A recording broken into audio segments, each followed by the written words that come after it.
But when my father passed, I was executor, and so doing all the stuff with the funeral home, there was an option to get a necklace with a little bit of his ashes for my sisters. I have three sisters, which I did, but I obviously wasn't going to wear a necklace with my dad's ashes. So I was looking through the book just to see, and the funeral home happened, whatever book they used, had an option to have some of his ashes put into a wind chime. And since we always loved wind chimes, I bought it. And I just loved the fact that we got to hear my dad every so often talk to me, and you know, a good wind would come up or the sea would come. He was an old Navy man, so you know, fair winds and following seas. When the wind started coming up and Dad started chattering, I knew that we were in for a turn of the weather. About 5-6 years later, when my mom passed, then by that time my sisters had all liked the wind chime that I got, and so when my mom passed, we got wind chimes for everybody. A number of years ago, we had a major storm here, one of those 2-footers. And I grew up in New England, Massachusetts and New Hampshire. When I lived in New Hampshire, 84 inches a year was common. 120 was not unreasonable, but everybody had a plow. It's a light, fluffy snow. Here in Washington, it's heavy, it's wet, and it's a slog. And so I went out to clean a path from my front door. Just, you know, I was going to clean everything off. And 2 feet is a lot. And so I started by saying, I'm just going to get a path to the mailbox, which I did. And at that point, I'm thinking, I'm done. And the wind picked up a little bit. And my father told me, you know, you don't start a job unless you finish it. And so I went on and I finished the whole, you know, front walkway, the whole driveway, and we have a 2-car garage, so it's a wide driveway. And I got to the end and said, I'm calling it quits.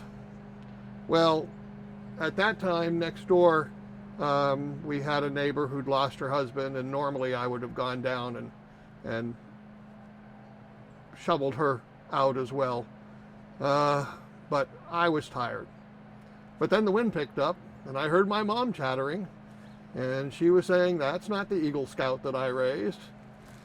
So I started heading down, clearing the sidewalk, one shovel width through, down to the next house, and I shoveled the entire driveway they have. Again, a 2-car garage, and they'd actually put a little side kick out to put more stuff on, and their front walk. And I was done at that point and was ready to call it quits. And I had one shovel width all the way up for the sidewalk for the kiddies, and I said, the kiddies can manage it. And then the wind kicked up a little bit, and my father was saying, you know, a job half done is not complete. So I had to go ahead and take the shovel and clear side to side the sidewalk so the kids could make it their way to school when they finally stopped the snow days. And I got up to the top, and I'm now feeling pretty good. I've done my duty. And then I have another neighbor across the street. Her husband's one of the hardest working guys I know. He has a little flag shop. So he had gotten stuck there, you know, working, and she's trying to clear their driveway. And so I slog across the street and helped her get cleared out too.